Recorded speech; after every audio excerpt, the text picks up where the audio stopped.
les cuento que, bueno, hoy estamos con Martín Carnevale, que es médico radiólogo, especialista en diagnóstico por imágenes, especialista en neuroimágenes del FLENI.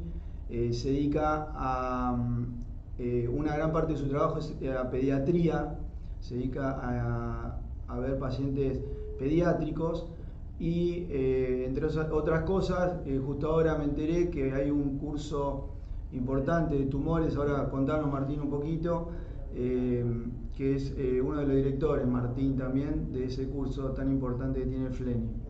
Bueno, así que nada, te doy la palabra y bueno, ya te digo, hay varios residentes, ahora se van a conectar otros. También invitamos a algunos socios que quieran participar en general y que, bueno, lo vamos a dejar grabado, así los que no pudieron participar ahora activamente, después lo pueden, tienen la posibilidad de ver este encuentro. Perfecto, buenísimo. Gracias por la invitación, gracias por tenerme en cuenta. Como les comentaba Hernán, un poquito primero les paso el chivo del curso que estamos haciendo. Es la segunda edición de este curso. La hicimos el año pasado como primera edición para un público más chico. Ahora estamos abriendo un poco más la convocatoria porque la verdad es que tuvo muy buena respuesta. Es un curso relativamente largo, son 12 módulos semanales, es un curso de 3 meses. Con un nivel relativamente alto en neuroradiología apuntado a oncoimágenes, ¿no? Y es un curso completamente virtual con algunas charlas asincrónicas que están grabadas por gente del staff de FLENI, invitados, hay radiólogos de afuera, entre ellos Mauricio Castillo, y no solo radiólogos, sino que están invitados oncólogos, cirujanos, neurocirujanos y demás, como para tener un poco también la visión del otro lado, ¿no? Del derivante de la persona que nos pide el estudio. Y tiene además un coordinador semanal que da un taller sincrónico, es decir, con resolución de casos y demás. Tiene un examen final. La verdad es un curso bastante completo, con un nivel muy alto en lo que es oncoimágenes. Y está arrancando ahora en mayo. Bien, dicho esto, entonces, un poco la idea de este encuentro es ver algunos casos de patología frecuente en neuropediatría y tratar de que esos casos sean un punto de partida por ahí discutir temas o discutir las imágenes en ese tema, los protocolos que conviene usar, debatir un poco si hay alguna controversia y demás. Son 3 tanditas de casos y abrimos un poco la discusión después de cada tandita como para que sea más enriquecedor. La idea es que sea participativo, que se animen, o sea, no importa si aciertan el diagnóstico, si lo aciertan a medias, o si no lo aciertan. La verdad es que no eso es lo importante es animarse a participar. Primero que nada, ¿ven el cursor? Sí. Porque si no estoy señalando por ahí algo y no se ve. Se ve perfectamente, Martín, sí, sí. Bien, genial. Bueno, entonces este es el primer caso, es un paciente de 8 meses que presentaba eventos aislados de apneas desde el nacimiento o de las 24 horas de vida y como parte de ese estudio le hacen un electroencefalograma y el electroencefalograma da patológico, entonces el neuropediatra pide el estudio y se encuentra con esto. Acá tenemos una serie de imágenes ponderados en difusión y ADC y el correlato en T1 y T2 y querría ver si alguien se anima a ver cómo interpretar esto y qué les parece. Martín, mira, te cuento, en primer lugar, no tenemos todo el equipo completo de residentes porque, viste, es una fecha especial y un horario especial, tuvieron clase, así que no tuvimos la convocatoria que tuvimos la otra vez por un tema de fechas, así que si te parece vamos salteando algunas preguntas porque no sé si hay alguno. Bueno, no hay problema. Si se van animando. Sí, igual el que quiera interrumpe y opina o responde. Bien, hacemos así. Entonces yo abro la pregunta y si nadie se anima o no hay mucho, todavía no perdieron el miedo, lo voy describiendo un poco yo, pero la idea es tratar de, aunque sea opinar lo que les parece, ¿sí? Entonces fíjense que acá tenemos en la tanda de arriba la pareja difusión ADC, en donde lo que vemos son áreas restrictivas y lo más importante en esta patología, que es la patología hipóxico-isquémica, es tratar de encontrar patrones de afectación. Como vamos a ver un poquito más adelante, es muy importante saber de dónde partimos, es decir, si es un niño a término o si es un niño pretérmino, porque el patrón de afectación cerebral es diferente, porque son dos cerebros completamente diferentes desde el punto de vista fisiológico, ¿no? Entonces lo que vemos acá son áreas de restricción de la difusión, fíjense que se ve hiperintenso en difusión, con caída de la señal del mapa de ADC, que comprometen principalmente región córtico-subcortical y algunos sectores de sustancia blanca profunda, como por ejemplo el cuerpo calloso, que se ve completamente restrictivo, ¿sí? Y fíjense que en T1 estas imágenes las van a ver como tenuemente hiperintensas, y en T2, si bien hay un incremento de intensidad de señal, lo más notorio es que se pierde un poco la delimitación cortical. Está acoplando, me parece. No, ¿sabes qué, Martín? ¿Viste que hay participantes? Ingresá y silenciá el micrófono de Juan. A ver. Porque está como anfitrión. Ahí puedes silenciar. Lo tiene. Ahí está. Listo.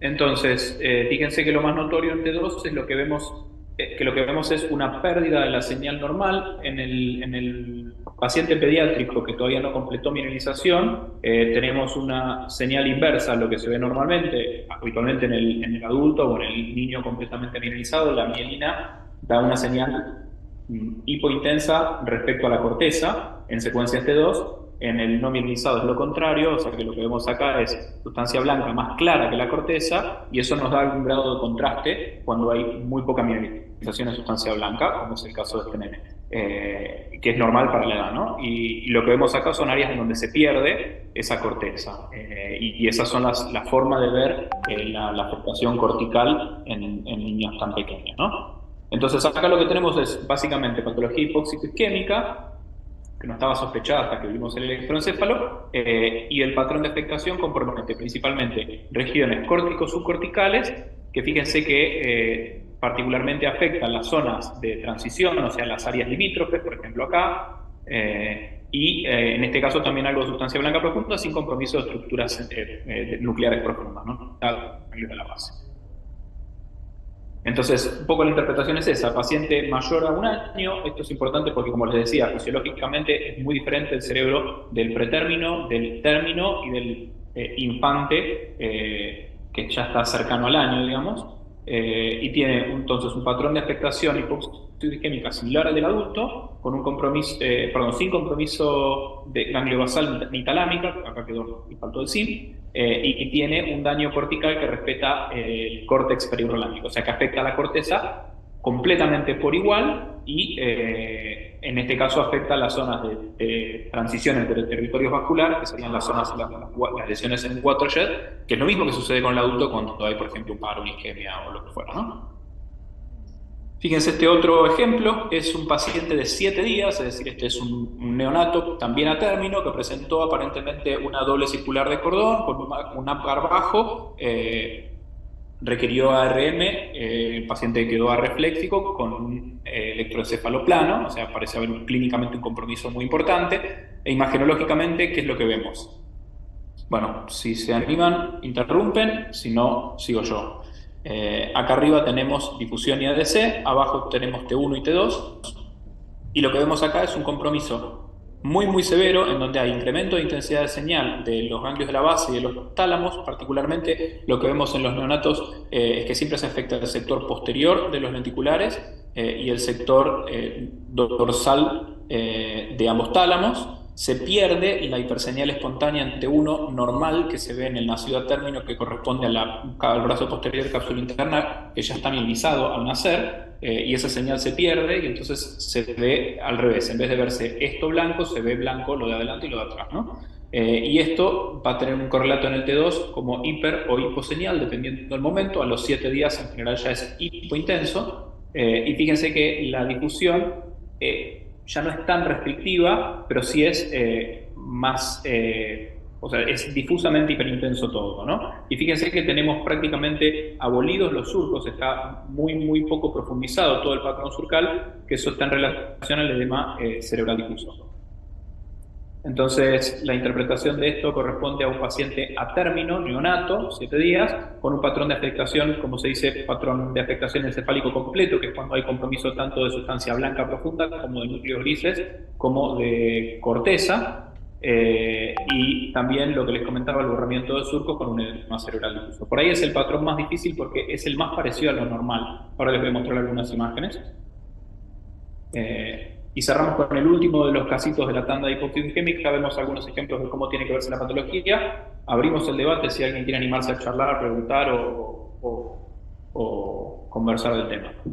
Este es un paciente de 1 año y 4 meses, o sea, ya es un infante, con antecedentes de un paro cardiorrespiratorio por un episodio de electrocución que duró aproximadamente 27 minutos, y se hace la resonancia. El paciente queda bajo sedación en ARM y se hace la resonancia a las 2 horas del evento, y esta es la resonancia. Es decir, es un paciente con un pretest clínico antes de la imagen de afectación bastante severa, pues tuvo 27 minutos en paro, y la imagen, la verdad que es un poco discordante, ¿no? Ahí arriba tienen la pareja difusión ADC, abajo tienen el T2, y la verdad que es un cerebro que no tiene mucha anomalía. Yo no veo ninguna imagen claramente restrictiva. En el T2 uno podría decir si está tenuemente hiperintenso, algo de los ganglios de la base, muy dudoso, un estudio que sin el pretest clínico podría pasar completamente como normal.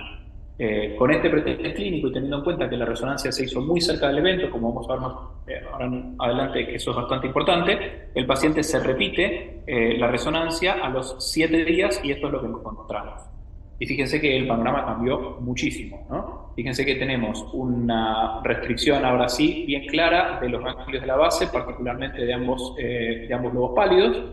Y tenemos además algo de componente restrictivo cortical, se nota por ahí en el sector parieto-occipital de ambos hemisferios, y algo también a nivel de la transición entre también en lóbulo frontal, la transición entre territorio cerebral anterior y cerebral media. Y en el T2, ahora sí se ve bien claramente un incremento de intensidad de señal a nivel de los lenticulares, a nivel posterior, a nivel de ganglios de la base, incluso también en todo el lenticular y la cabeza del caudado. Poca afectación talámica, la verdad, y acá lo mismo en plano coronal, ¿no? Entonces, esta resonancia es mucho más coincidente con el cuadro clínico o el motivo del estudio, ¿no? Entonces, la interpretación de este caso sería un paciente mayor al año, con un patrón de afectación similar al adulto, con una afectación gangliobasal sin afectación talámica en este caso, y con un daño cortical que respeta la corteza periorrónica, es decir, un daño cortical global a predominio de los sectores de cambio del territorio vascular. Entonces, 2 o 3 palabritas a la patología hipóxica isquémica con algunos ejemplos, y nuevamente los invito a participar, compartir experiencias y demás, o preguntas. Pero esta es una tablita sacada del libro de Bach, que tiene una revisión bastante extensa del tema. Si a alguien le interesa, la verdad que es un capítulo que es un espectáculo. Y él básicamente plantea 3 escenarios diferentes en niños prematuros, que él arbitrariamente los pone hasta la semana 32, en niños a término, que más o menos los engloba entre la semana 34 y la semana 56 post-concepción, y los niños más grandes, es decir, podríamos decir prematuros, neonatos a término e infantes. Y separa cada uno de estos escenarios, que como les decía, tiene una fisiopatología una fisiología de cerebro completamente diferente, en afectación leve a moderada o afectación severa, ¿sí? La verdad es que esto es algo súper esquemático, y la realidad es que la clínica lo que demuestra es que esto es un espectro en donde tenemos los extremos bien diferenciados y una gama de cosas que pasan en el medio, con lo cual uno esto lo toma como algo, como les dije, esquemático, y puede ser que se encuentre con un daño más parecido a uno, más parecido a otro, ¿sí? Tengan en cuenta que esto es un espectro de afectación, ¿no? Pero básicamente les quería mostrar algunos ejemplos de todo esto. Esta es la imagen típica del daño hipóxico isquémico en el pretérmino. En el paciente pretérmino nosotros tenemos un conjunto de células que son las células progenitoras de oligodendrocitos, que son células que tienen un consumo metabólico muy alto y que se encuentran localizadas en sustancia blanca profunda, principalmente sustancia blanca periventricular, ¿no? Y estas son las células que más sufren. porque tienen un consumo de oxígeno muy grande y porque además tienen una vascularización que está, como dependen solamente de las estructuras profundas que le llegan, es la zona de la vasculatura más sensible. Entonces, la afectación típica del pretérmino cuando hay un daño agudo leve a moderado es el daño de esta sustancia blanca. Y en el agudo lo van a ver, como ven acá en el ejemplo de arriba, como áreas restrictivas a nivel periventricular, y en el crónico van a ver esta imagen que está por ahí dentro del contexto de pretérmino, es la imagen más clara que van a ver y es lo que deberían grabarse en la retina. Este es el típico cerebro del prematuro, en donde lo que tiene es una pérdida de volumen de sustancia blanca. Uno lo mira a primera vista y les parece que lo que tiene es una ventriculomegalia, incluso a veces lo informan mal como hidrocefalia, y lo que en realidad está pasando acá es que hay una pérdida de volumen de sustancia blanca. Fíjense que el margen ependimario prácticamente contacta con el margen cortical, o sea, se perdió toda la sustancia blanca que debería estar acá en el medio. El sistema ventricular amplio es una consecuencia de esa pérdida de sustancia blanca. Típicamente se afecta al sector más posterior y tiene este aspecto, uno le dice aspecto festoneado, porque tienen esta forma que van haciendo así los ventrículos. Y esto, obviamente, si lo miramos en el sagital, la pérdida de volumen de sustancia blanca, como la vemos en el axial, se traduce a un adelgazamiento del cuerpo calloso que siempre es más severo a nivel posterior. Puede acompañarse, dependiendo de la severidad, de leucomalacia periventricular, como se ve en este caso, en donde hay incluso algunas zonas de biosis secular. Tengan en cuenta que el cerebro del prematuro, a diferencia del cerebro del adulto, a diferencia del cerebro del término o del niño o del infante, tiene material muy sensible en sustancia blanca profunda y tiene muy poca capacidad de gliosis. O sea que en general lo que vamos a ver es cavitación, la típica imagen del quiste porencefálico, o una cavitación que contacta con el epéndimo. Entonces lo que vamos a ver es un sector de dilatación o de retracción ventricular, y cuando es difuso, como es en este caso, vamos a ver esta imagen típica. Cuando el daño es mayor, se afectan estructuras profundas y en pretérmino las estructuras profundas metabólicamente activas no son los ganglios de la base, sino que los tálamos, que es una estructura que a medida que el niño crece dejan de ser tan demandantes metabólicamente. Entonces es bien típica la afectación gangliobasal y talámica en el pretérmino o en el neonato, y van a ver que en los pacientes más grandes, como los casos que vimos, la afectación talámica no se ve, y esto es lo mismo que en un adulto. Sufren los ganglios de la base y el tálamo no.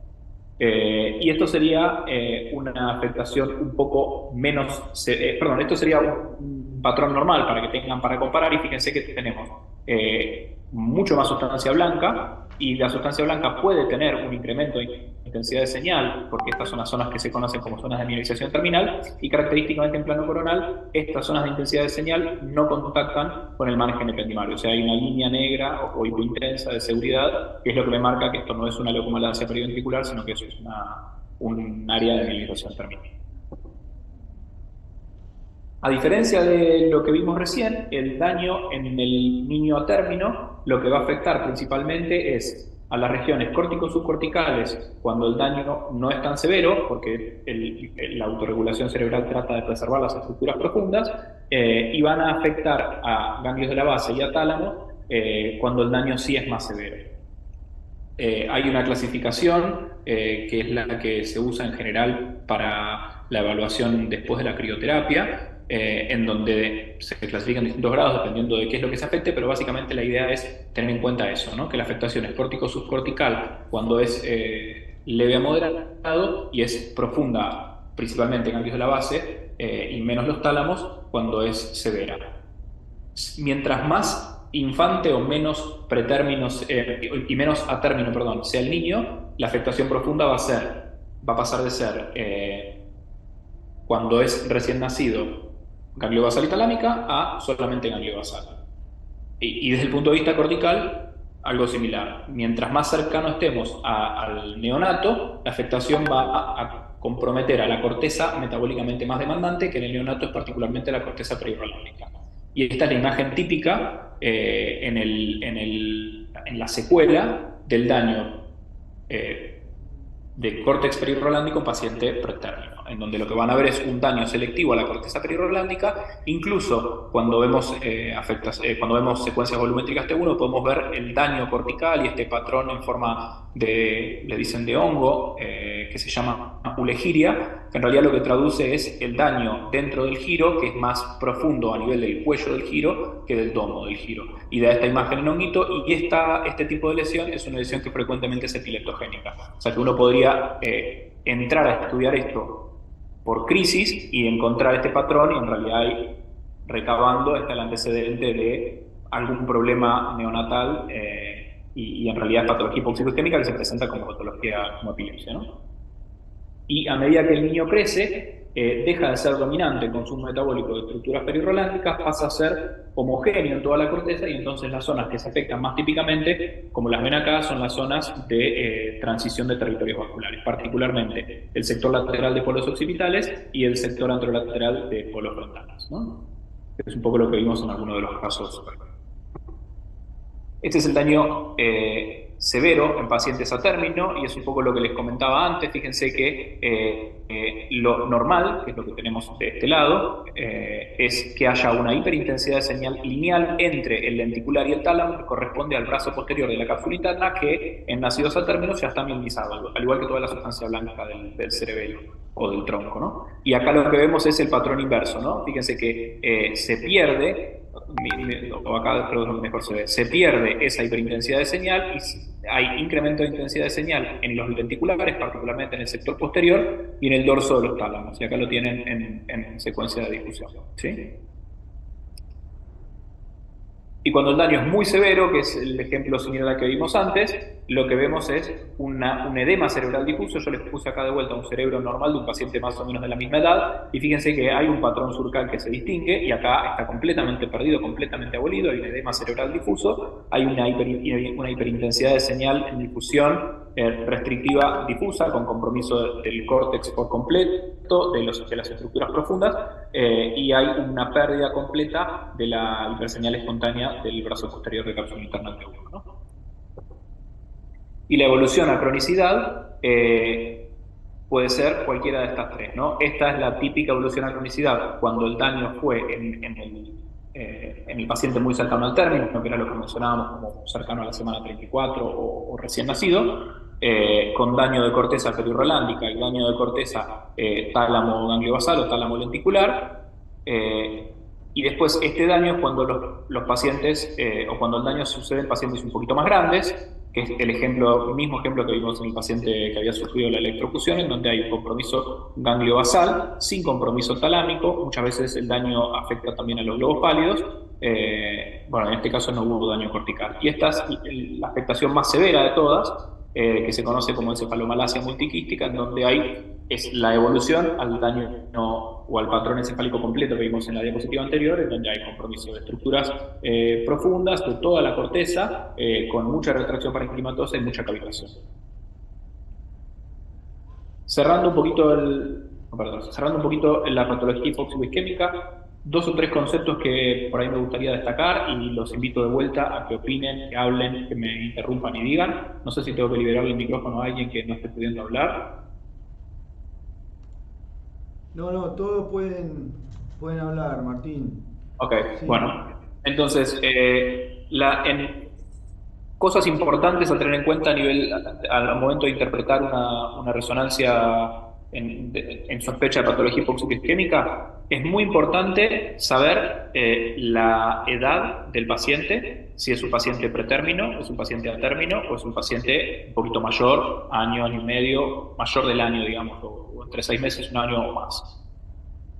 Otra cosa muy importante es saber en qué momento, digo, estos son datos clínicos que ustedes deberían recabar, que los tendrían que considerar indispensables al momento de hacer el informe para tratar de no equivocarse o para reducir al mínimo el error. Otra cosa muy importante es saber en qué momento se hizo la resonancia con respecto a la sospecha del evento isquémico, ¿sí? No es lo mismo hacer una resonancia a las 2 horas del evento, al día del evento o a los 6 meses del evento, ¿sí? Porque uno tendría que buscar daño agudo, daño subagudo o daño crónico. Es un poco los ejemplitos que vimos hoy. Tengan en cuenta que en el niño, a diferencia del adulto, en donde la sensibilidad de la difusión es altísima desde el momento del insulto, en el niño, durante las primeras 24 horas, la sensibilidad de la restricción de la difusión es del 50%. Es decir, no sería algo inusual si hacemos la resonancia muy temprano, no ver lesiones restrictivas en difusión. En esa ventana de un día es donde juega un rol muy importante la espectroscopía, en donde lo que vamos a tratar de ver es la presencia de lactato. La presencia de lactato sería nuestro marcador de isquemia y es principalmente importante en el primer día, primero porque es mayor la sensibilidad, porque después el lactato va cayendo, y segundo porque tenemos muchas menos armas, fundamentalmente porque la difusión no nos sirve, ¿sí? Entonces ese es el momento más preciso para la espectroscopía. En general, en patología hipóxico-isquémica neonatal, solemos recibir la resonancia al día 7, porque en general es más o 6-7, más o menos ese es el tiempo que pasan en crioterapia. Entonces, en general, después del daño van a crioterapia, imagenológicamente a veces lo manejan con ecografía, hasta ese momento, y se hace la resonancia en general al día 7. En pacientes sin crioterapia, la difusión es restrictiva más o menos 5 días. En pacientes con crioterapia, el efecto restrictivo perdura un poquito más y en general lo vemos más o menos hasta el día 7 o el día 10. O sea que post-crioterapia, a los 7 días, todavía podemos ver algo de restricción de la difusión, ¿sí? Y después, como les comentaba, si el niño es término, pretérmino o post-término, digamos, infante, el patrón de afectación es completamente diferente, tanto desde lo cortical o córtico subcortical como desde lo profundo, ya sea ganglio basal o talámico. Y hay un escenario más que no les mencioné en pacientes pretérmino, cuando mencionábamos esta sustancia llena de células precursoras de oligodendrocitos, que se conoce como matriz germinal. Esa matriz germinal es un tejido muy proclive al sangrado. Entonces, cuando hay daño severo, leve a moderado en pacientes pretérmino, es muy frecuente que esa área sangre. Y cuando esa área sangra, lo primero que sangra es la unión entre el caudado y el tálamo, que se llama surco caudotalámico, y tiene que ir a buscar en secuencia de gradiente la presencia de sangre, ya sea ahí o sangre en sectores declives del sistema ventricular. Y si el daño es más severo, menor volumen talámico, que es lo que solemos ver, ¿no? Un tálamo más cortito. Llega hasta acá de un lado y es más largo del otro, con mucha sangre por todos lados, ¿no? De ahí podemos seguir escalando a bocado intraventricular, dilatación del sistema ventricular, bueno, dependiendo de la severidad del sangrado de la matriz. Y la imagen que les mostré como imagen típica del cerebro pretérmino con daño hipóxico isquémico, en general lo que sufre es la sustancia blanca periventricular, y la sustancia blanca periventricular, desde el punto de vista de las corticospinal, somatotópicamente está organizada de medial a lateral, el miembro inferior al miembro superior y a la cabeza, ¿no? O sea que el daño más severo, que es en las estructuras más profundas, en general se corresponde con fibras motoras de ambos miembros inferiores. Entonces, el correlato clínico del cerebro ese que les mostré típicamente es la diparesia espástica, porque tienen daño de primera neurona, o el axón de la primera neurona, digamos, particularmente o con mayor afectación de miembros inferiores. Entonces el paciente suele tener una diparesia espástica, a diferencia de la cuadriparesia espástica, que es la que vemos en los niños que tienen daño del córtex periorlámico, como por ejemplo acá, ¿sí? Este paciente en general es un paciente a término, con el daño en el momento del nacimiento a término, y tiene una afectación rolándica que puede ir desde cuadriparesia espástica o epilepsia si hay daño cortical, a diferencia de la diparesia espástica del prematuro. Bueno, cerrando ese capítulo, antes de pasar a este segundo grupo de temas, ¿alguien quiere comentar algo? ¿Alguien quiere preguntar algo? Bueno, no sé si hay alguien, a ver, o Guille si anda por ahí, o está con bastante tarea por guardia. Igual, con respecto a la parte práctica, Martín, te consulto, ¿cómo se manejan ahí en el FLENI? ¿Hay digamos, pueden hacer todos estos tipos de pacientes con 7 días de vida, con 6 meses, con un año y medio? Mira, en general en FLENI no tenemos tanto pool de estos pacientes porque FLENI no tiene neo y no tiene parto. Sí. Todos estos pacientes, en general, yo además de FLENI estoy como consultor en la Anchorena. Y la Anchorena y el Mater Dei sí tienen mucha de esta patología. Sí, claro, Como les decía, en general, lo que vemos es que los pacientes nos hacen más o menos a los 7 días de parto, porque es el Sí. tiempo que pasan en crioterapia. Y es el tiempo que más o menos pueden acomodarlos para hacerse la resonancia. Porque por lo menos en el Lanchorena y en el Mater Dei se hacen todos los pacientes con sedación. No tenemos los protocolos que por ahí se usan en otros lados o en otros países donde al niño lo empaquetan, digamos, en Sí, una sábana y hacen una sí. resonancia así. Y Ustedes desde el tienen punto... anestesia y los anestesian. Sí, Sí, sí, sí. Y en Fleni la patología hipóxico-isquémica es más parecida al último caso que vimos, en donde el niño ya tiene por ahí de 3 a 6 meses, hay mucha patología epiléptica, muchos estatus con apneas prolongadas, entonces hay una patología hipóxico-isquémica, bueno, en el caso de electrocución, ahogamiento, ese tipo de cosas, ¿no? bien, bien, porque bueno, una de las barreras es esa, para hacer la resonancia tempranamente, pero bueno, acá se puede ver, mostraste un montón de signos de que se pueden ver adecuadamente en una resonancia que en ecografía no lo estaríamos viendo, por ejemplo. Sí. Eh, Acá nosotros perdón, sí, sí, sí, de acá desde el Guille. Hospital Garrahan, nosotros tenemos el protocolo de niño envuelto y funciona bastante bien, niño envuelto. Buenísimo, sí. Se lo deja básicamente en ayunas y sin dormir, e ingresa el bebé con la mamá en brazos y bueno, se bajan las luces del resonador y se le da una mamadera al bebé y se duerme. Y ahí se aprovecha para envolverlo un poquito y ahí lo ponemos en el rezo y se hacen algunas secuencias. Salen bastante bien y son bastante efectivos, digamos. Se deja utilizar la anestesia para eso. Sí, sí, la verdad que eso es buenísimo. Y además, en el contexto de patología hipoxioisquémica, tampoco es una resonancia tan compleja. Con tener un T1, un T2, un gradiente y una difusión, todo plano axial, alcanza. No es que necesitamos una super resonancia de 45 minutos. O sea, ¿De cuánto tiempo estamos hablando para un protocolo de esto? y qué sé yo, depende del resonador, pero yo supongo que eso se puede hacer 15, en 15 minutos. Sí. Son 4 secuencias. Bueno, no sé si alguien quiere hacer algún comentario. Bueno, y estuvo muy bueno la tabla esa que mostraste y después la comparación en imágenes con ejemplos que un poco traducen toda esa tabla que desde el punto de vista académico está muy bien como para repasar y tener en cuenta. Buenísimo, a mí me Y pareció el que excelente. quiera profundizar un poquito más, les recomiendo de vuelta el capítulo de Barkovich de patología Sí, hipóxico-isquémica. sí, eso lo tienen muchos, la mayoría tal vez. Sí. Bueno, el que quiere interrumpe, comenta algo o hace alguna pregunta, no hay problema.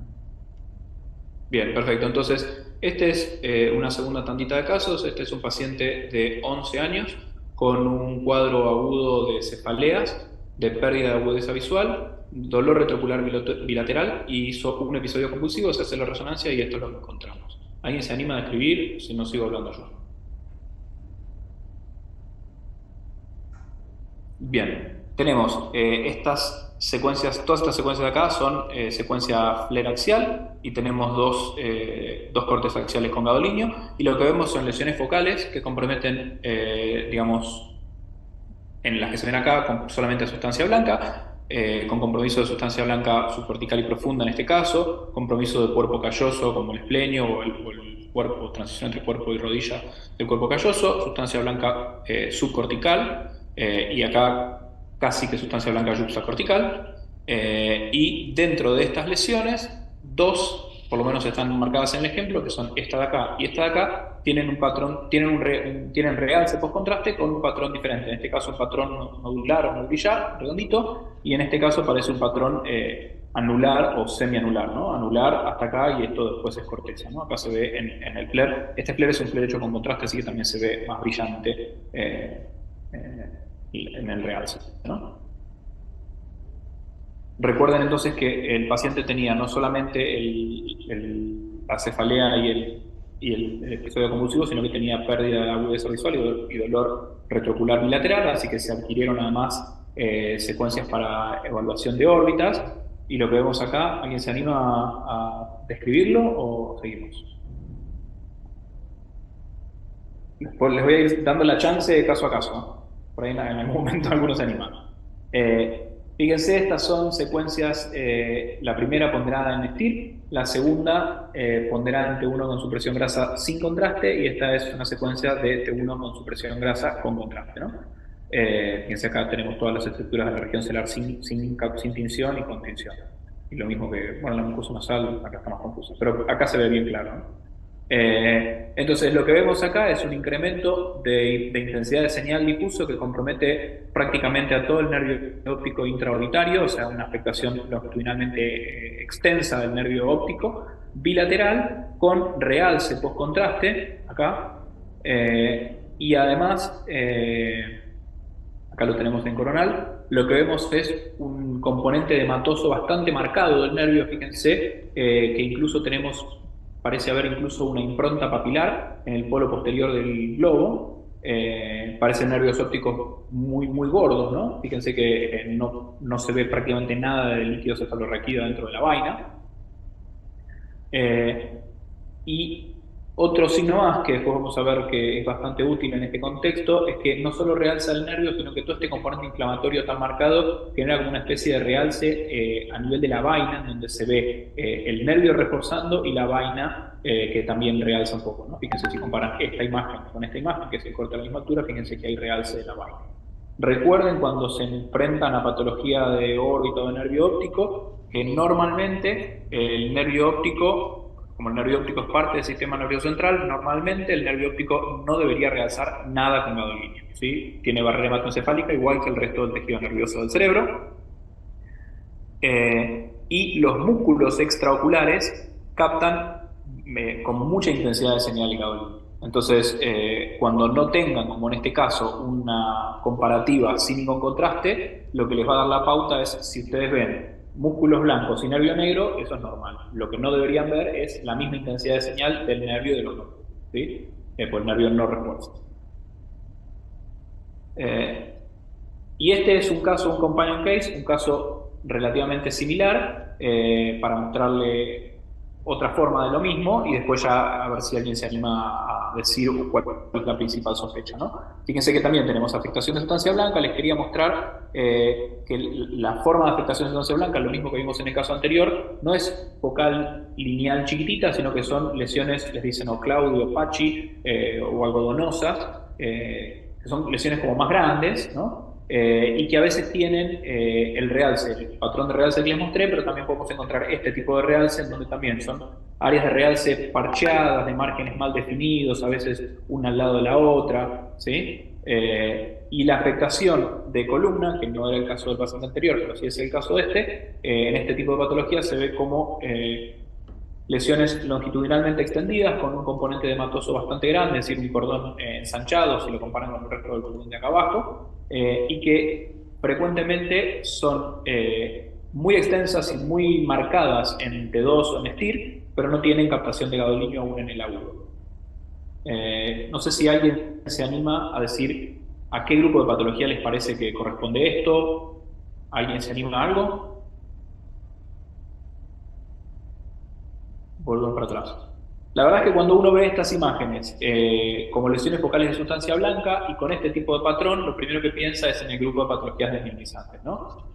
Como grupo grande de patologías. Entonces uno entraría en el terreno de la enfermedad desminimizante.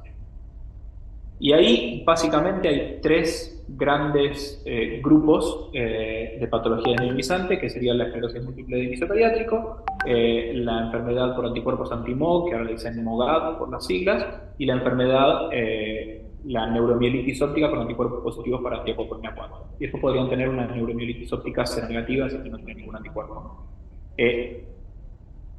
En general, es difícil solamente con la primera resonancia hacer, de hecho no podemos hacer diagnóstico de esclerosis múltiple o no con solamente con la imagen, excepto que se cumplan puntualmente muchos criterios, pero por ahí la idea un poco de este caso es mostrarle cómo suelen verse las imágenes y ver que este tipo de afectación de sustancia blanca no es la que solemos ver en esclerosis múltiple, ¿sí? Si bien si uno se pone en estricto con los criterios, tenemos lesiones de sustancia blanca que comprometen a sustancia blanca yuxtacortical y periventricular, o sea que tenemos dos lugares, o sea que tenemos una diseminación espacial y tenemos diseminación temporal porque tenemos lesiones que realzan y lesiones que no realzan. O sea, si sacamos la imagen y lo hacemos tipo checklist, estamos bastante dentro de los criterios de esclerosis múltiple. Pero fíjense que las imágenes no son las típicas de esclerosis múltiple. Cuando la esclerosis múltiple afecta al cuerpo calloso, en general son lesiones chicas, no son lesiones grandes que afectan medio esplenio. Y tampoco son lesiones, cuando son subcorticales, que no son criterio, pero son muy frecuentes de ver, tampoco son lesiones así parcheadas y grandes. Y este tipo de realce tampoco es el realce típico de esclerosis múltiple, ¿no? Este otro sí. La verdad que este realce tranquilamente podría ser el realce de una múltiple. Y cuando a eso le sumamos este compromiso de vuelta, ¿podemos tener afectación de nervios ópticos en esclerosis múltiple? Absolutamente.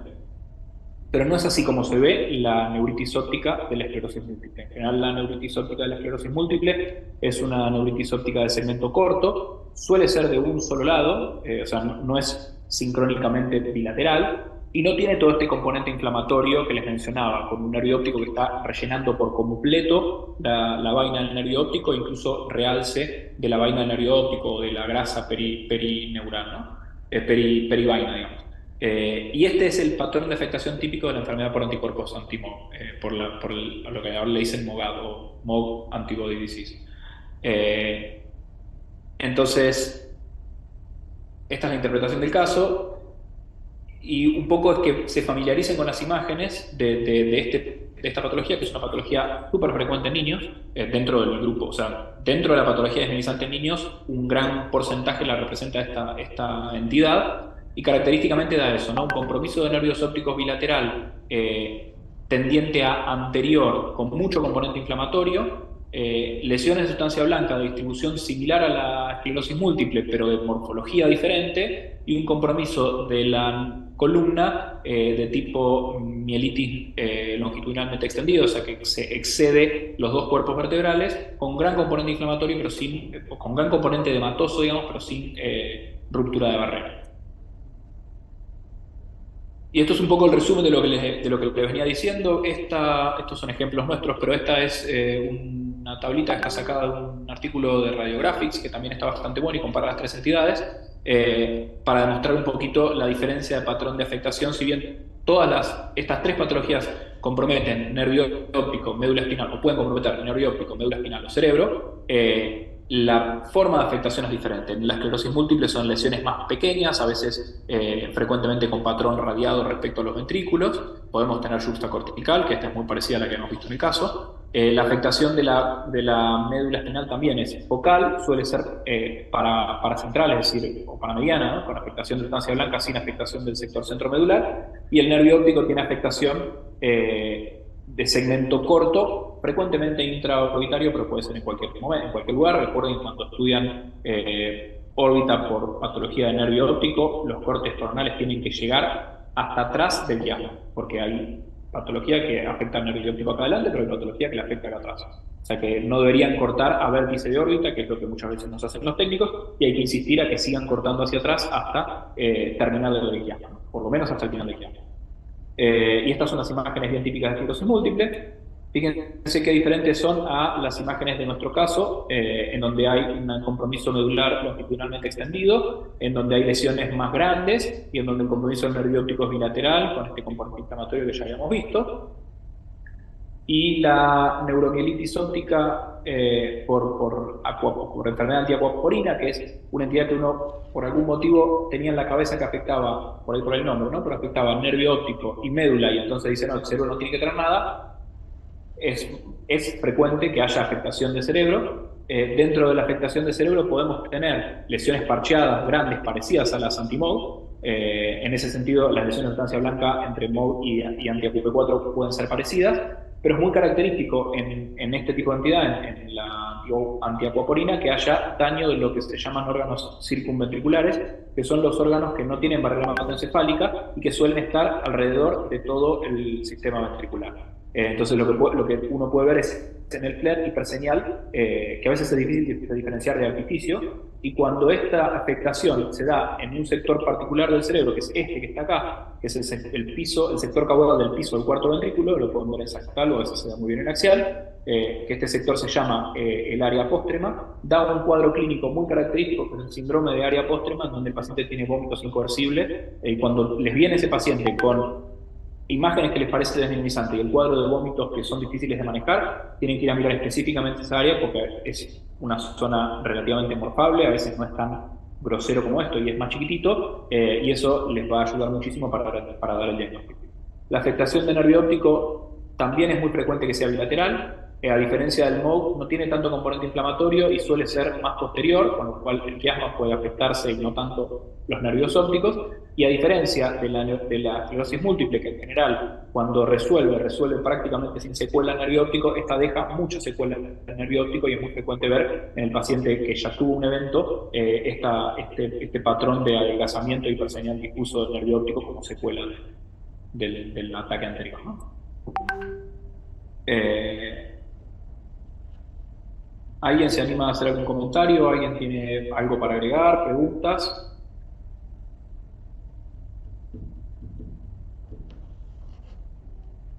Bueno, les recomiendo entonces el artículo después si quieren les paso o le paso a Hernán el link del artículo, pero la verdad que es muy piola y tiene un resumen bastante también esquemático de las 3 patologías para tener un poco ordenada la cabeza.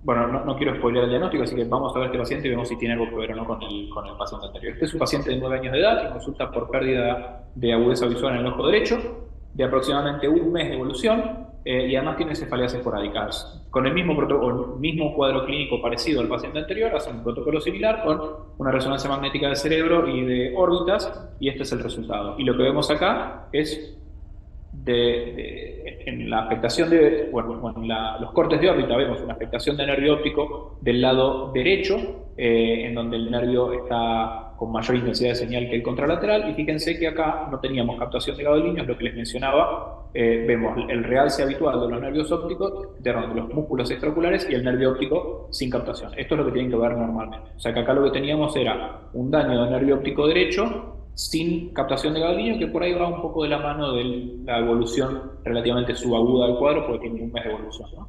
En general, 2-3 semanas, las lesiones desminimizantes realzan y después bajan. Pero además de esto, tenemos este otro hallazgo inesperado, en donde es una única lesión, que parece una lesión relativamente grande de tamaño. Fíjense que es una lesión subcortical, con algo de componente expansivo, porque tenemos un borramiento de surcos. Tiene algunas zonas acá que por ahí son de difícil interpretación, ¿no? Porque son hiperintensas en T2, hipointensas en FLAIR, o sea que tiene una señal similar al líquido cefalorraquídeo. Y esto todavía es el FLAIR. Y fíjense que son cortes un poquito más abajo, estos cortes un poquito más arriba. Estos cortes estaban para mostrar esta área rara de señal líquido, digamos. Y este corte, la idea es verlo macheado con el gadolinio y con la difusión. Fíjense que con el gadolinio, primero, este uno sin contraste, este uno con contraste. A primera vista podemos decir no realza. Si uno se pone a mirar un poquito más finito y evalúa con mucha atención el margen externo de la lesión, fíjense que en el T1 prácticamente no podemos delimitar la diferencia o el final del área de hiperseñal en plano. O sea, esta zona hipointensa termina hipointensa con respecto al cerebro normal. Y si lo miramos acá, por fuera hay un margen en donde tenemos una señal más brillante que la sustancia blanca adyacente. O sea que el margen realza. Es un realce sutil, pero está, ¿sí? Y si uno lo mira en difusión, ese margen de realce sutil tiene un comportamiento restrictivo que cuando lo miran en la ADC es bastante claro. O sea, al principio uno lo mira rápido y dice no refuerza nada. Si lo miran con un poquito de atención, el contorno tiene esta forma de restricción y de realce, que tiene forma de C, y constituye un signo que se llama signo de anillo incompleto, que es el margen con forma de C siempre abierto hacia la corteza. La parte incompleta es la corteza, y eso se ve tanto en gadolinio como en difusión. Dependiendo del paciente, a veces se ve más en difusión, a veces se ve más en gadolinio. Siempre miren las dos secuencias porque siempre se ve mejor en una que en la otra. Y después, esta otra alteración, que si bien no está, o por lo menos hasta donde yo tengo leído, no está tan descrita, es súper frecuente de verla aparecer, que son estas áreas como de degeneración quística o pseudoquística que no tienen que confundirse con necrosis. no es algo necrótico, sino que son áreas en donde tiene señal de líquido cefalorraquídeo. Fíjense que no tiene un contorno de realce, como deberíamos ver si esto fuera un área necrótica, y en general las áreas necróticas no tienen señal líquido, por más que se necrose no queda LSR, siempre queda residuo, cosa, y es hiperintenso. Y les muestro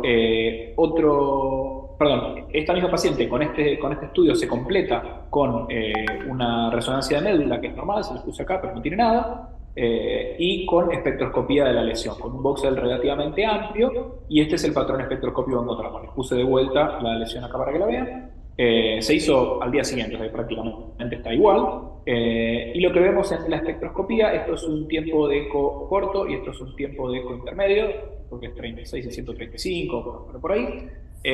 Lo que vemos acá es un descenso del pico de NA, que fíjense que está apenas más alto que la creatina. La relación habitual entre creatina y NA es 2:1, es decir, el NA está más o menos al doble, o la creatina está más o menos a la mitad del NA habitualmente, y la colina está ligeramente aumentada. A veces esto uno podría verlo como normal, y cuando los aumentos de la colina son muy pequeños, en general conviene verlos en el tiempo de eco intermedio, donde acá se nota un poquito más que esta colina levanta, ¿no? Y acá vemos lo mismo. No vemos presencia ni de lípidos ni lactato, que deberían resonar por esta zona. No vemos presencia de lactato que debería resonar por esta zona, sí probablemente algo de lípidos que se ven acá, que los lípidos cuando son poquitos se ven mejor en tiempos de eco corto, cuando son muchos se ven en los dos secos. Y no mucho más. Es decir, este patrón espectroscópico es un patrón espectroscópico inflamatorio. Tenemos colina, pero poquito, tenemos lípidos, poco, y tenemos descenso de NA. Si esto fuera un patrón tumoral, uno lo que vería es una colina más alta y un NA más bajo, ¿no? Y si esto fuera un patrón de bajo grado, podríamos tener una espectroscopía parecida, es decir, un tumor de bajo grado podría tener una espectro parecida. No tendríamos esta imagen, una lesión de bajo grado no tendría este realce. Y muchas veces lo que vemos en lesiones de bajo grado es un incremento del pico de inositol, que es un pico marcador de glía bien diferenciada. Es decir, cuando la lesión es glial de bajo grado, o sea, bien diferenciada, está presente. Cuando la lesión es glial de alto grado, o sea, mal diferenciada, no está presente. O sea que el inositol es un marcador de glía. Y esta es la imagen bien típica de esta patología, que es una lesión desmielizante tumoral, ¿sí? Les muestro acá la evolución con las fechas, la imagen de base, que es la que veníamos viendo, febrero del 20, en marzo del 20 se hace un control, fíjense que con tratamiento con pulsos, ¿no? Respondió bastante bien, con una disminución bastante marcada del área de hiperseñal en FLAIR. Todavía tenemos algo de generación quística que se está achicando, y fíjense que desaparece prácticamente por completo, deja una secuela gliótica, y esto es mayo del 22, es un control alejado, ¿no? Acá tenemos un control próximo al mes y acá tenemos un control alejado. Y acá vemos en el control alejado el daño del nervio óptico, que quedó con una secuela de una neuritis óptica. O sea que esto fue un evento desmielinizante interpretado como patología tumefactiva pseudotumoral, ¿no? O desmielinizante tumefactiva. Neuritis óptica derecha y enfermedad desmielinizante tumefactiva. Con esto cerramos el capítulo de desmielinizante o desmielinizante pseudotumoral. ¿Algún comentario, alguna pregunta en este grupo de tema? ¿Alguien que se anime?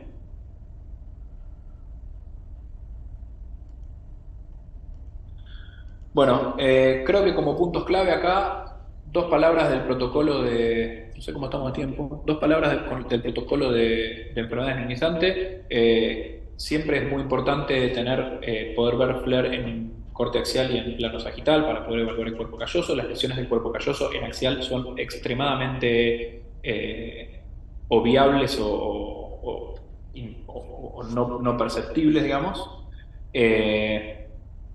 Si tienen posibilidad de trabajar en un resonador de un campo con un campo de 3 Tesla, es de suma utilidad hacer la secuencia de FLAIR volumétrica. La verdad es que eso es algo que a nosotros nos ayuda un montón. En algunos lugares tienen el 3 Tesla y en otros no, y es un abismo de diferencia.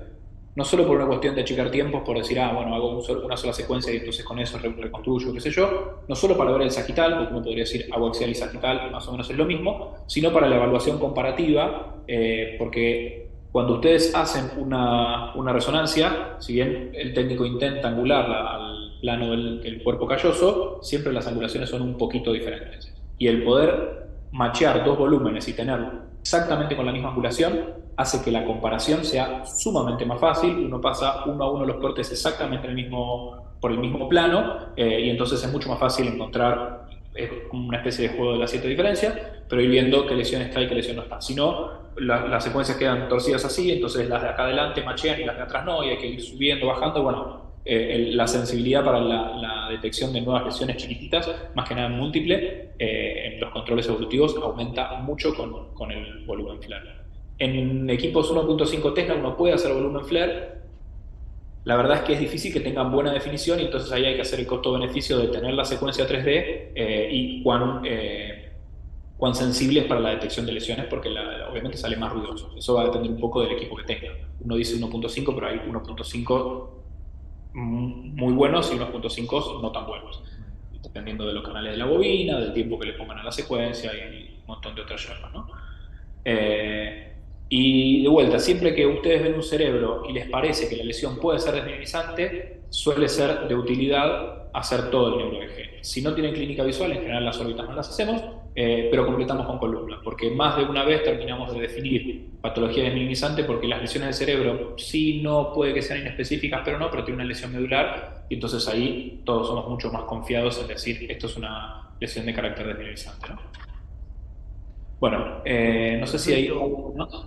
Martín, dale tranquilo con el tiempo, porque te vuelvo a repetir, los médicos que no puedan continuar se van, eh, van a tener la posibilidad después de De ver verlo el grabado. video, sí, así que yo estoy, y así que le damos para adelante, dale tranquilo, porque es muy interesante todo, más allá de los casos, después todos los comentarios que haces aparte de otros diagnósticos diferenciales y demás, así que excelente, dale tranqui con lo que sigue. Bueno, este es el último bloquecito de castos, o sea, cambiamos de tema. La verdad es que en este tipo de patología lo más lindo es tratar de que alguien se anime a opinar. Sé que por ahí está más difícil hoy la convocatoria, pero de vuelta, última tanda de casos, los invito a ver quién se anima. Este es un paciente de 4 años que nos llega con un diagnóstico de una epilepsia de difícil manejo, estaba como con 3 o 4 drogas, desde los 13 meses de vida. Y las crisis, si bien había distintos tipos de crisis, las más frecuentes eran rupturas de contacto, hipotonía, presión ocular a derecha, parpadeo unilateral, de 1 minuto o menos de 1 minuto de duración. Esta es una resonancia con protocolo de epilepsia. Fíjense que tenemos secuencia FLAIR axial, T2 axial, y secuencias coronal T1 y coronal T2 de alta resolución, o cortes finos con una muy buena resolución que nos permite el equipo. La verdad es que si uno mira esto a primera vista podría decir, no me termina de llamar nada la atención, ¿no? No sé si hay alguien que vea algo. Esto podría tranquilamente pasar como una resonancia normal. Después con el diario del lunes vamos a ver que no, pero tranquilamente podría pasar como una resonancia normal. El paciente se reevalúa, y esto es algo que está recontra publicado, y además es algo que nosotros hacemos un montón, tratar de aguantar, y a veces es difícil porque la presión del servicio derivante a veces es grande, tratar de evaluar la resonancia teniendo el dato eléctrico. Primero porque hay muchas cosas, cuando uno entra en el terreno de epilepsia, en el terreno de la evaluación cortical, muchos patrones de giración asimétricos que son muy difíciles de jerarquizar, y uno no quiere, digamos, inventar patología, y saber la semiología de la crisis, o tener un electro, aunque muchas veces el electro no es súper revelador, hay veces que sí. Tener un electro que nos diga, anda a mirar esta zona, nos sirve primero para jerarquizar o desestimar algunas cosas que nos daban duda.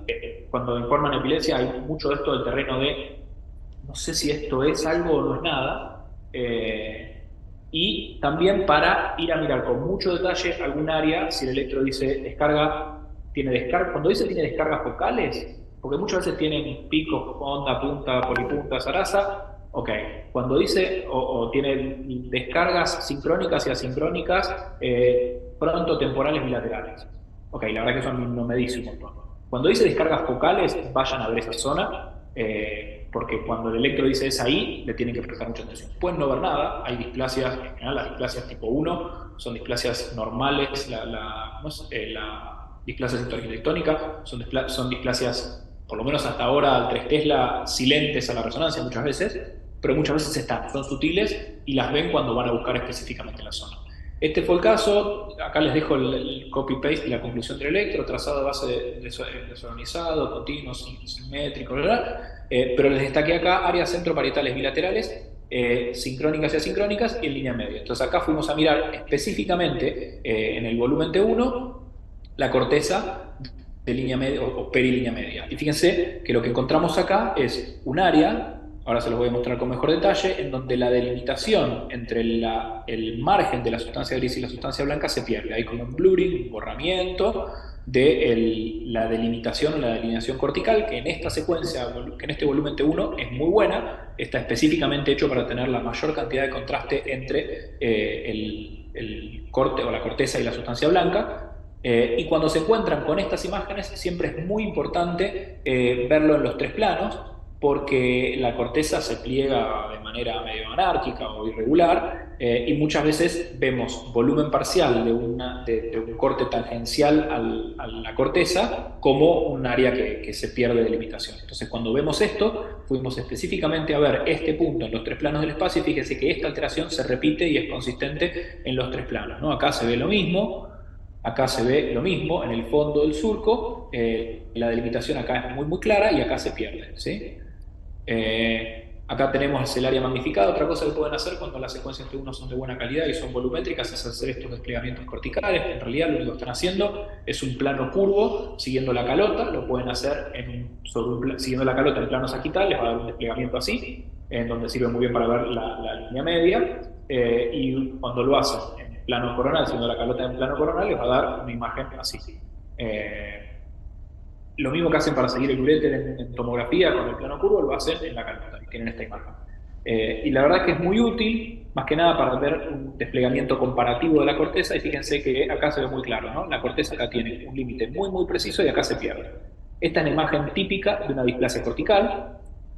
Este paciente con este hallazgo y con una epilepsia refractaria que clínicamente no la podían manejar, fue candidato a cirugía. Esto que les estoy mostrando es la planificación de la grilla de electrodos profundos que se le pone al paciente para tratar de, primero, generar artificialmente la crisis y confirmar que esa es la zona epiléptica, y después para tratar de delimitar eléctricamente cuál es la zona que más les conviene resecar. Esto acá parece que le viene apuñalado al paciente, pero los electrodos son muy muy finitos, es una aguja muy muy finita que genera un destello. Todo lo que ven acá de falta de cerebro es el destello del metal, no es un agujero enorme. Y fíjense que entre estos 2 electrodos estaba comprendida la displasia, y acá tenemos el control tomográfico postquirúrgico con una percepción bastante buena, y esto terminó siendo una epilepsia refractaria con una displasia cortical tipo 2A. Recuerden que las displasias corticales se clasifican en 1, 2 o 3 y después se subclasifican en A, B y demás. Las que más vemos nosotros en resonancia son las tipo 2, las tipo 1, como les dije, son muy difíciles de ver y muchas veces son a resonancia normal. Y las displasias corticales tipo 2 pueden o no tener un componente balón o un componente trasmanto. Y el componente balón en este caso no estaba. Acá fíjense que les pongo la imagen original para que me crean que la displasia estaba.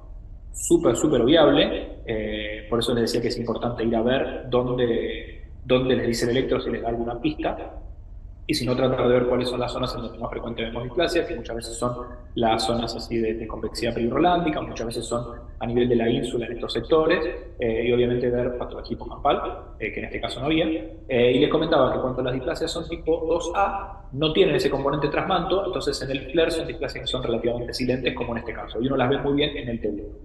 Las displasias que son más fáciles de ver, para las cuales tenemos más sensibilidad, que son las 2B, son las que tienen el componente trasmanto, en donde además de ver el borramiento de interfaz gris-blanca en la secuencia T1, lo que vamos a ver es un incremento de intensidad de señal, que a veces es muy marcado, al punto en donde cuando aparecen esas displasias siempre nos surge la duda si es una displasia o es un tumor, o a veces es más sutil, es como una estela de neuronas que quedaron ahí migradas, y es lo que se conoce como componente trasmanto, y es un margen triangular que se apunta al blanco. Y eso la verdad es que facilita mucho el diagnóstico.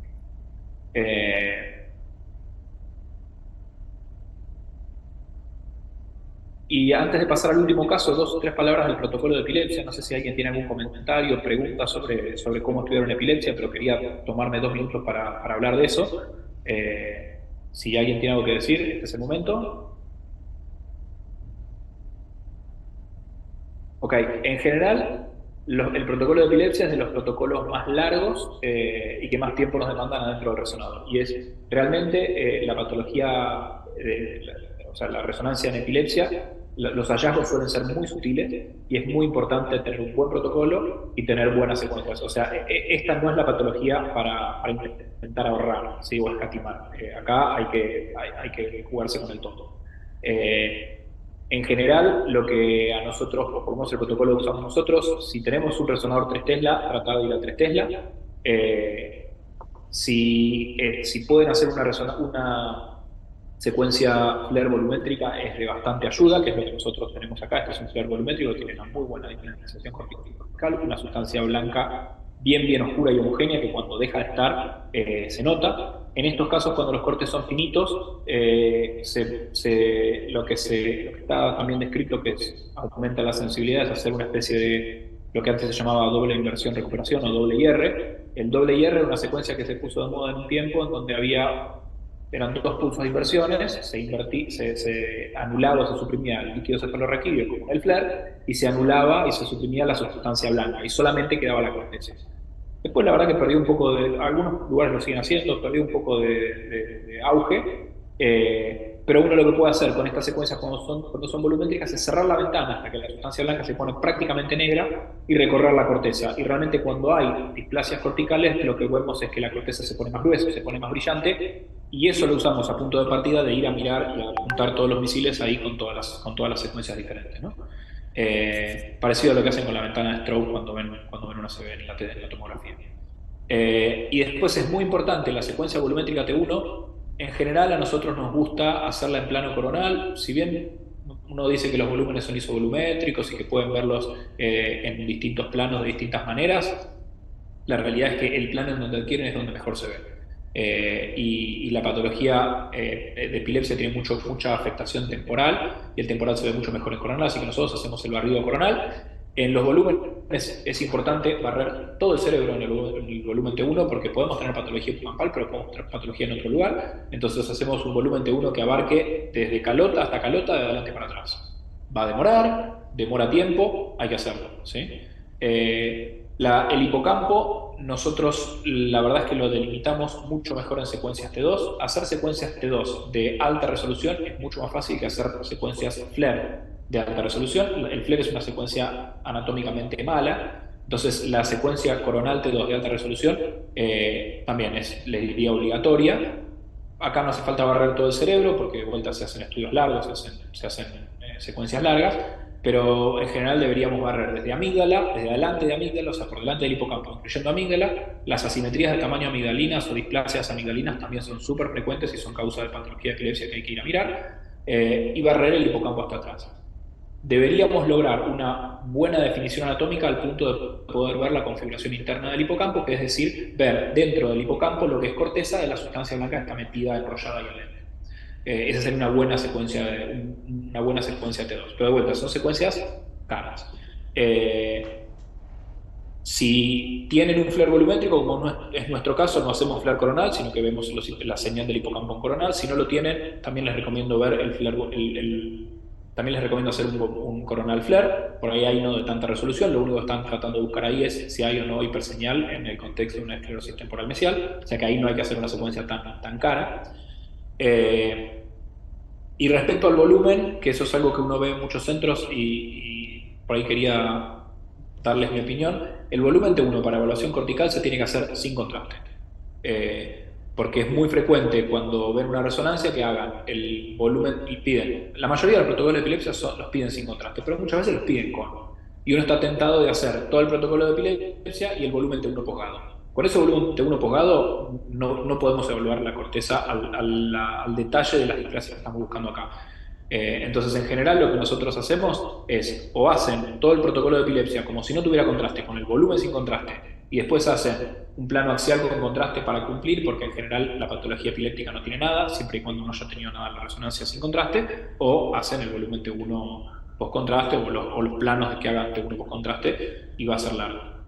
Como les había dicho antes, lamentablemente el protocolo de epilepsia es un protocolo que pierde contra el turno que tiene. Y lo largo de las secuencias está un poco limitado por que el paciente aguante sin moverse, ¿no? O sea, si nosotros hacemos un volumen T1 de 11 minutos, por ahí va a ser espectacular la definición, pero es muy probable que se mueva el paciente y es muy poco probable que quieran repetir un volumen de 11 minutos. Entonces, tener un volumen de 6 no movido es mejor que un volumen de 11 con movimiento. Eso va a depender mucho de la cocina y del equipo y la bobina que tengan.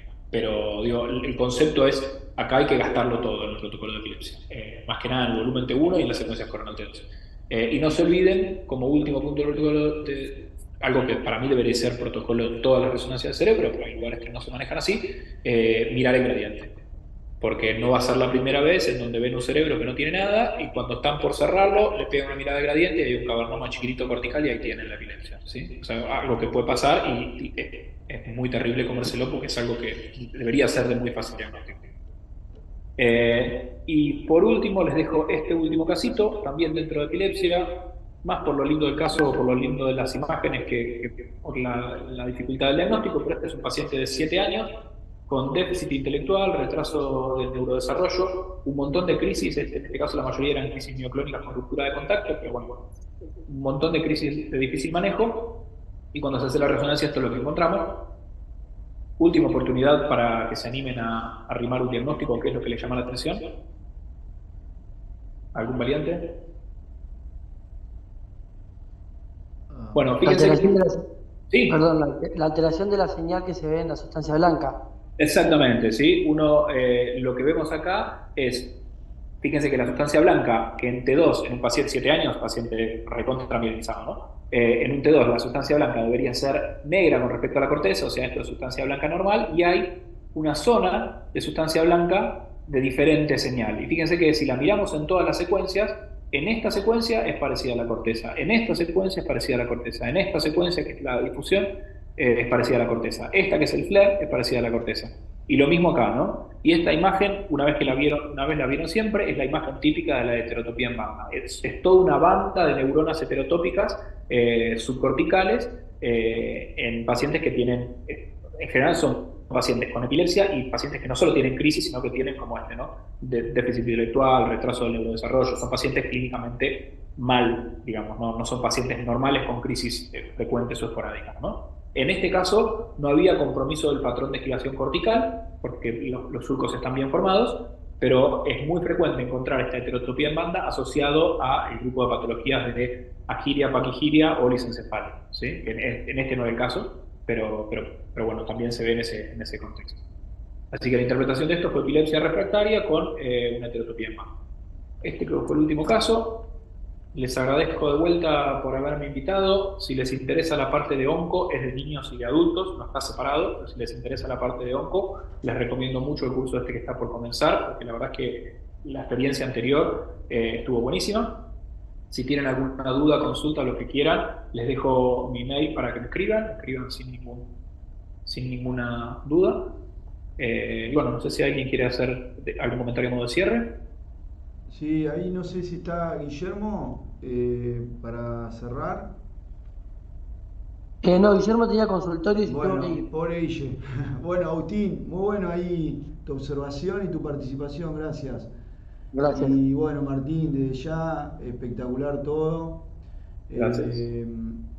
Sí, vamos a estar en contacto, después voy a hablar con los residentes para que puedan interconsultar pacientes y estar en contacto. Creo que es la mejor forma de unir todas las especialidades, digamos, y los centros, y esta interconexión que nos ayuda a poder crecer todos juntos. Así que muy bueno todos los casos que presentaste, y te agradezco mucho y bueno, pues seguimos en contacto para la próxima. Dale, perfecto. Bueno, gracias por invitarme y estamos en contacto. Bueno, excelente.